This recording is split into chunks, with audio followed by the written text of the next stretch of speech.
Cosmo Bazaar, পুজোর shopping to pandal hopping.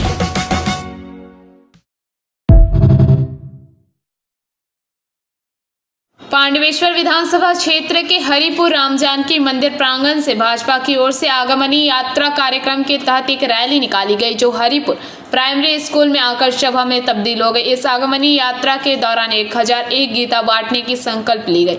कार्यक्रम के दौरान सैकड़ों गीता बांटी गई, बाकी सभी मंडल में पहुंचाई जाएगी। सभा को संबोधित केंद्रीय राज्य मंत्री सुकांत मजूमदार ने कहा कि मंडल 2 की ओर से आगमनी यात्रा शुरू किया गया है। माँ दुर्गा आ रही है, लेकिन आप अपनी बच्चों को ऐसी हालत कायम रखना चाहते हैं तो सही चयन करें, नहीं तो बांग्लादेश जैसी हालत ना हो जाए, आप पूजा पाठ ही नहीं कर पाए। तृणमूल कांग्रेस ने पूजा लंबी करने का फैसला लिया है। इसमें जितना लंबा उतनी मदिरा बिकेगी, जितना बिकेगा उतना राशि राज्य सरकार के कोषागार में जमा होगा।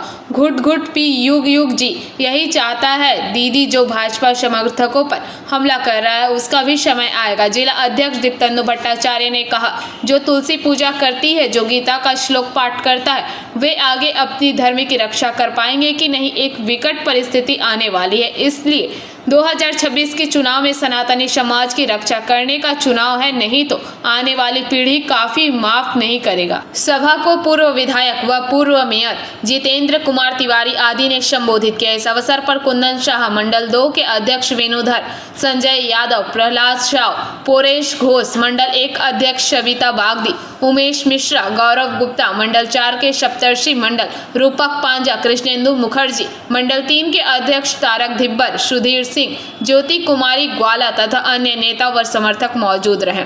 सोनपुर गांव हरे कृष्ण आश्रम के चैतन्य दास, श्रीनिवास चटर्जी, विमल प्रभु और अन्य को गीता भेंट किए। सुकांत मजूमदार ने सभा का संचालन रूपक पांजा ने किया। पंडाल से मंथन पासवान की रिपोर्ट, पीवीटीवी न्यूज।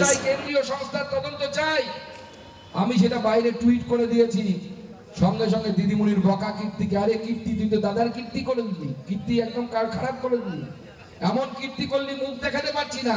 সঙ্গে সঙ্গে কীর্তি আজ টুইট করলো, আমি আমার চিঠি উইথড্র করে নিচ্ছি, আমি আর চিঠি লিখবো না, চিঠি লিখলে পরে দিদিমণি কান মলা দেবে। কিন্তু চিঠি লেখো না লেখো, কয়লা যারা চুরি করেছো তাদের নাম ইডির খাতায় লেখা আছে, কেউ রক্ষা পাবে না, সময় হলে ঠিক ব্যবস্থা হবে। এই যে বালি চুরি করছিল, খোঁজ পেয়েছেন তো? বালি চোর সৌরভ নামে একটাকে ধরেছে ঝাড়গ্রাম থেকে। সে বালি চুরি করছিল, বহাল তবিয়তে ছিল।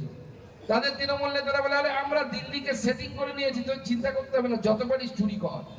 এখন থানায় ঢুকে বসে আছে, জেলে ঢুকে বসে আছে। দিল্লি সেটিং করা তো সহজ নয় রে বাবা। দিল্লি যখন সময় আসে তখন ঘাড়ের উপর খপাত করে ধরবে, ধরে জেলের ভিতর ঢোকানোর ব্যবস্থাটা করে দেবে, সেদিন বুঝতে পারবি দিল্লিকে সেটিং করা অত সহজ না। পক্ষ থেকে, তাই তো? পুরো বিধানসভা মন্ডল 2 এর পক্ষ থেকে, এখানে মন্ডল 2 তে পুরো বিধানসভার পক্ষ থেকে আগমনী যাত্রার আয়োজন করেছি। আপনারা করেছেন, তাতে আমি আসতে পেরে আপনাদেরকে প্রণাম জানাই এবং নমস্কার জানাই, ধন্যবাদ জানাই যে আপনারা আমাকে আমন্ত্রণ করে এই সুযোগ দিয়েছেন আপনাদের সাথে কাঁধে কাঁধ মিলিয়ে, পায়ে পা মিলিয়ে এখানে হাঁটার জন্য। কারণ আমি রাজ্য সভাপতি হওয়ার পর বাই ইলেকশনে এসে দেখেছি, আমি তারপরেও এসে দেখেছি আসানসোলে বিজেপি করা অত সহজ নয়। যাদের বুকের পাটা আছে, বাপের পাটা যারা, তারাই বিজেপি করে। আজকে মঞ্চে বর্তমান সভাপতি আমাদের এই জেলার দেবতনু ভট্টাচার্য ছিল, তারা যে কোনো ভাবে আমার প্রাণ রক্ষা করলো, কিন্তু সোনালী দিকে সেদিন আমরা রক্ষা করতে পারিনি। এবং যখন আমি বাড়ি ফিরে গেলাম, তারপর খবর পেলাম তার ঘরের ইলেকট্রিসিটিটা কেটে দেওয়া হলো, পরের দিন তার জলের কানেকশন কেটে দেওয়া হলো। আমরা অসহায়, উনি ফোন করছেন, দাদা কি করব, আমি অসুস্থ, আমার ব্রেন টিউমারের সার্জারি হয়েছে, আমি কি করব। আমরা বললাম, দিদি আমরা আপনাকে প্রোটেকশন দিতে পারছি না, আপনি টিএমসি জয়েন করে নিন। উনি বলেছেন, না আমি অঞ্চল ছেড়ে চলে যাব, কিন্তু টিএমসি জয়েন করব না। আমরা বলেছিলাম, আপনার ছেলে আছে, পরিবার আছে, আপনি জয়েন করে নিন। সোনালীদি নরেন চক্রবর্তী হাত থেকে ঝান্ডা নিয়ে তৃণমূল কংগ্রেসে যোগদান করলেন এবং পঞ্চায়েত নির্বাচন এলো। নরেন খুব খুশি, সোনালীদিকে সেখানে প্রার্থী করলো, তৃণমূল কংগ্রেসে প্রার্থী করলো। ভোট তো হয়নি, ভোট হলেও উনি জিততেন। সবাই যেভাবে তৃণমূল কংগ্রেসে জিতে এলো, সোনালীদিও তৃণমূল কংগ্রেসের টিকিটে পঞ্চায়েত সদস্য হিসাবে জিতে এলেন। কিন্তু নিয়মিত উনি আমাদের সঙ্গে যোগাযোগ রাখতেন এবং নির্বাচন এটা শুধুমাত্র একটা রাজনৈতিক পট পরিবর্তনের নির্বাচন নয়, এটা আমাদের পশ্চিমবঙ্গে আমরা যারা সনাতনী বসবাস করছি তাদের মাথা উঁচু করে বেঁচে থাকার নির্বাচন। 2026-এর নির্বাচন এইরকম বাইরেও আরো কিছু লোক তারা বেঁচে গেল, হয়তো পরিমাণের অভাব, কিন্তু এতে বড় মাথাটা যুক্ত আছে। তৃণমূল কংগ্রেস সরকারের সর্বোচ্চ নেতৃত্ব তারা যুক্ত আছে। কিন্তু আজকে মহেশতলায় পাড়ায় সমাধান এবং তৃণমূল কাউন্সিলরকে চোর চোর স্লোগান দেওয়া হয়েছে। সব জায়গাতে তাই হবে, সবাই চুরি করেছে, চুরি করে পরিবর্তন একটা সম্পত্তি মালিক হয়েছে। তৃণমূলের কোন নেতাটা চোর? দুবারে সরকারের পরে আবার পাড়ায় সমাধান করতে হচ্ছে। 2011 সালের আগের সম্পত্তি আর বর্তমান সম্পত্তি দিতে বলুন না একটা নেতাকে, কাউন্সিলর থেকে শুরু করে মুখ্যমন্ত্রী সবাই দেবে, ঠিক না?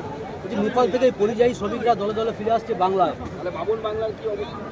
যে নেপালেও আজকে যেতে হচ্ছে বাংলার শ্রমিকদেরকে কাজ করতে, নিজের দেশে তো পাচ্ছেই না, নিজের এলাকায় তো পাচ্ছেই না, নিজের গ্রামে পাচ্ছে না, নিজের মিউনিসিপ্যালিটিতে পাচ্ছে না, কেউ কেরালা যাচ্ছে, কেউ মুর্শিদাবাদ থেকে যাচ্ছে হচ্ছে গুজরাটে, কেউ যাচ্ছে আসানসোলের গ্রামীণ এলাকা থেকে চলে যাচ্ছে কর্ণাটকাতে, দিল্লিতে, উত্তরপ্রদেশে, তাতেও হচ্ছে না, দেশের বাইরে গিয়ে কাজ করছে। শুধুমাত্র উপরাষ্ট্রপতি ভোট নিয়ে এখনো বিতর্ক থামছে না।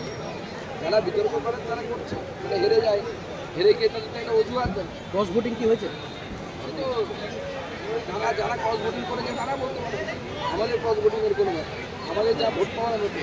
আপনার বক্তব্যের মধ্যে একটা কথা প্রশ্ন হলে লক্ষ্মীর ভাণ্ডার নিয়ে বলবেন, লক্ষ্মীর ভাণ্ডার কি আপনাদের ভাবাচ্ছে? কারণ প্রত্যেকবার ইলেকশনে যদি টাকা বাড়ি যায়, যদি ভোট চলে যায় তাহলে বিজেপি সাংগঠনিকভাবে লড়াই করে দিতে পারে। আমার মনে হয় না লক্ষ্মীর ভাণ্ডারে দিয়ে এবার সেই এফেক্ট আসবে, এবং তার সাথে সাথে আমরা জনগণকে এটাও বলছি যে আমরা লক্ষ্মীর ভাণ্ডারের বিরোধিতা করছি না, কিন্তু শুধু লক্ষ্মীর ভাণ্ডারের বিরোধিতা করছি।